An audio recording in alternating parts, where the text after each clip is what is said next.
Hey, and welcome to the Short Stuff. I'm Josh. There's Chuck. Jerry's here too. Dave's here in spirit. It's Short Stuff. But we're all on the same astral plane, man. We're all here in spirit. That's right. We're tethered by the silver cord. Mm-hmm. But otherwise, we're just floating around, checking things out. Sure. Sure. The reason Chuck's talking like that, everybody, is because we are going to investigate one of the weirdest occurrences in the annals of both traditional yoga and the New Age movement. Okay. I'm gonna put it like that because I think that's pretty accurate, really. That's right. We're talking about a man named Robert Antoszczyk, and this is a gentleman who he was in his late 20s and the mid 70s. He lived in Ann Arbor, Michigan. He was, by all accounts, a good dude. He was pretty chill. He taught yoga. He taught yoga at the YMCA. To teach you English. And YWCA. He's a vegetarian. He was a practitioner of karate, former Marine. Just seemed like an all-around good dude, very much into esoteric yoga, which is to say a large focus on the mind and spirit. And one of these people that really got into like, hey, I'm really going to start studying with yogis, and I'm going to travel to India, and I'm going to take up fasting and meditation and give up a lot of my material possessions. Like, went all in on this. Yeah, and he didn't just show up in India, eat some like palak paneer, and hang out for a few days and then come home. Like, he actually went and studied under the yoga master Iyengar. So like he really, really was into yoga in the 70s. Like, this was not the 90s or the 2000s. This was the 70s when it was like, not the most usual thing you would find somebody who had traveled to India to study yoga still. So he came back from that, from what I can tell, a fairly changed person. And like you said, he was really interested in esoteric yoga and in particular astral projection. And I found a contemporaneous article, which I just used on purpose. I love it. From the Detroit Free Press in 1975. And they called astral projection, astroprojection, all one word. And right? Yeah, they said it's kind of like the Jetsons version of it. Yeah. But then they used it more than once. So apparently they thought that's actually what it was called. But with astral projection, or astroprojection, I guess, if you take it on face value, it's kind of easy to explain. And that is that when you meditate in a certain way, one technique is to focus on the line between sleep and wakefulness, and like really focus on that and try to actually stay in that space. Your spirit, your soul, will leave your body. And in that state, your conscious mind is conscious, taking in all of this information and all of these sights and sounds and things. But you can go anywhere, not just in the world, not just in the universe, Chuck, but in different dimensions and planes of existence entirely, all while your soul is still connected to your body, right? Yeah, and that's the key, that waking consciousness, because it's not like you come back and say, boy, I think my soul left my body, but I have no memory of anything. Right.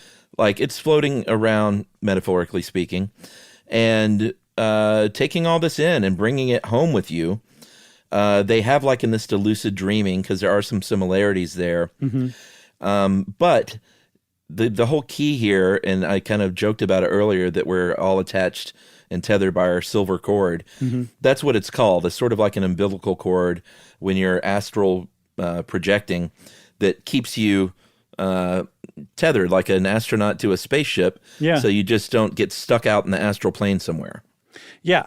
It is possible for your silver cord to sever. Apparently, one tradition is that when you die, like when you're born, or when you're conceived, I should say, the fetus, you as a fetus, is connected to your spirit through your silver cord, and then as you grow and age and everything, you stay connected, and then finally, when you die, that silver cord is separated, so your soul is separated from your body. But it's possible for your silver cord to become accidentally or inadvertently separated.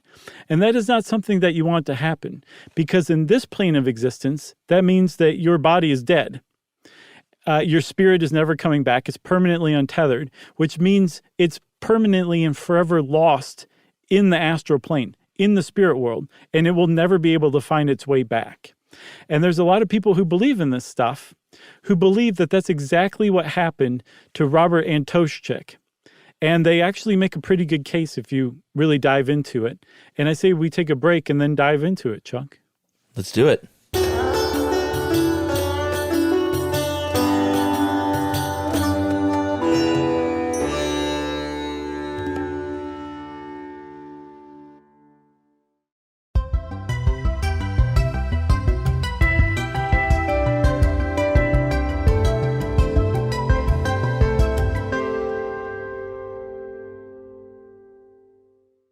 All right. It's 1975. Robert Antoszczyk.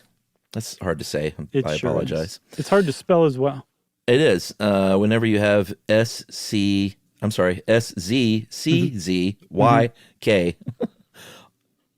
I'm not seeing any vowels in there, so that makes it tough. No, we got the Anto part down pat. Yeah, that's easy. So Bobby A was living in a house. He had a couple of roommates. And it's June of 75. It's a Sunday. Yep. And he says, hey, listen, I'm going to go and meditate and try an astral project in here. So you know what that means, roomies. I'm tying the forever scrunchie on the outside of I'm hanging it on my doorknob. Mm-hmm. And that means do not come in at all. Do not disturb me. Please, please, please. So the roommates were like, whatever, man.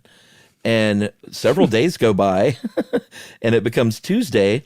And one of the roommates finally says, it's been a few days. He has not come out of his room. Maybe we should go in there, open the door, and there he is, dead, on his back, but still in a meditative pose. Yeah, he's got his thumb still between his fingers. I think his index and middle finger.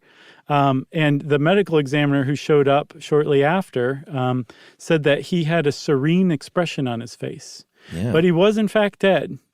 And if you examine the body, which they did, they were like, I don't see any reason he died. Once they conducted an autopsy, things got even weirder because the medical examiner said there was no evidence, no trace of anything that might have killed him. No injury, no disease. There was such a dearth of clues. He said normally, in the Detroit Free Press, the medical examiner said normally there's something that provides some clue, even if it's not like directly pointing at the mechanism of death. There's something there that I can at least make a guess. He said there's nothing here. And I have no idea. I can't even make a guess at why this guy died. It's a total mystery. He was the picture of health. They even brought in Quincy. Mm-hmm. And Quincy had no idea. No. And if you don't know who Quincy is, just ask your great-great-grandparents, everybody. Oh, that's not nice. His stomach had food in it that was undigested, which would seem to indicate that he died not too long after the meditation on Sunday. Yeah. Because that food would have been moved through if he had waited till Tuesday to die after like a 3-day sesh. Right. And so they said, well, did this guy die from meditation? The medical examiner said, well, that's an interesting idea. Let me look into that. Not so much interested in astral projection because I'm not sure I believe in that stuff because I'm a medical examiner. But there have been reports of yogis all over planet Earth that try to regulate and change their heartbeat, like usually slow it down. I seem to remember there were like on That's Incredible and stuff in the 80s, there were yogis who did tricks where they said they could like slow their heartbeat. Mm-hmm.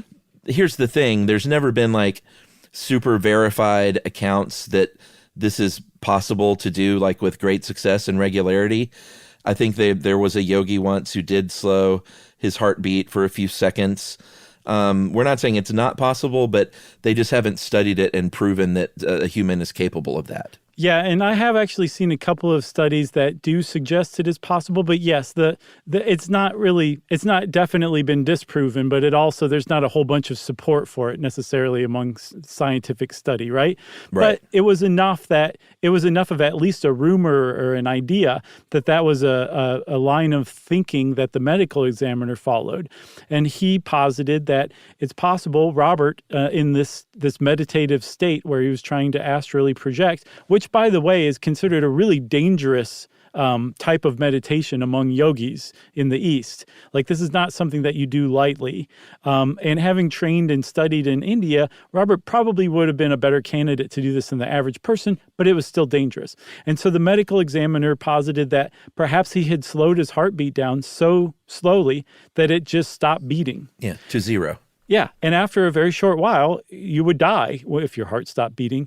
But also, you could make a case that this would leave no traces of itself, because the heart would stop beating under death under any other circumstance too. So Right. if the heart stopping beating was the cause of death, you would never have any idea. Yeah, like it wasn't. You could tell if someone had a cardiac arrest or something. Mm-hmm. It's not that. It's just slowing down, and then the engine stops. Exactly. So this was a theory that went away because the official cause of death ended up being, and I'm not laughing, but it was a bit of a It's a surprise. It was a bit of a surprise at the end of this material that you sent me when it said he died from a cocaine overdose.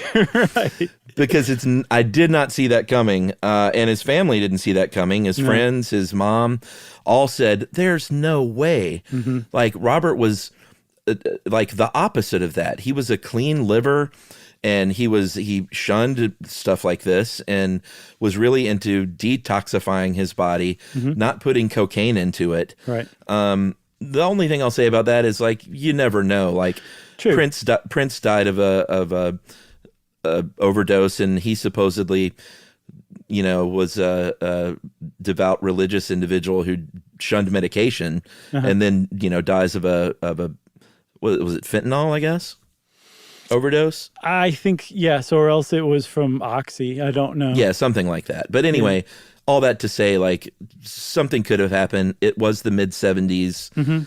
I did see in the material you sent that it might have been hard to get cocaine in Ann Arbor in 75. I think that's highly disputable. Okay, well, cocaine in a college town in 75 was hard to come by. Okay, but let me defend that, because that's actually me editorializing, right? So okay. Cocaine became really popular, and it reached like its first peak of popularity in the late 70s, say like 77, 78, 79, right?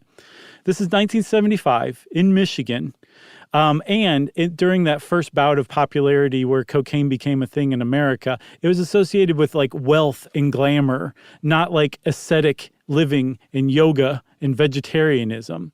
So I just put it out there because I think it actually supports the idea that he might not have done it and that it was just kind of a cursory, we have no idea, we're just going to say this. The point is there's no explanation. Like, coverage of this just drops off after that ruling came out. The official cause of death was a cocaine overdose. So I can't find, and apparently no one can find, any explanation why they said that and how it was backed up and how they came to that conclusion. Yeah, I'm with you. I mean, I would think if you died from a cocaine overdose, there would be some sort of trace that a medical examiner would find, right? Sure. And I think a lot of people say, well, I guess the medical examiner found cocaine in his system and determined it was enough to kill him. Either way, it's very weird. Again, it's a 180 that doesn't really jibe with any other part of the story. And that doesn't mean that it's not true. Like you said, you never can tell. It's entirely possible. And if you use Occam's razor, that's what happened, right? Yeah. But if you don't use Occam's razor, and if you believe in astral projection, you probably aren't a big fan of Occam's razor anyway. Right. That's a good point. But if you believe in astral projection, then what happened to Robert Antoszczyk is one of the most hellish things that can ever happen to a human being, which is his spirit got separated from his body. His silver cord was severed, and his body's dead here in this plane. But out there in the astral plane, his conscious mind is forever trapped to be lost and wander forever, never to be able to come back.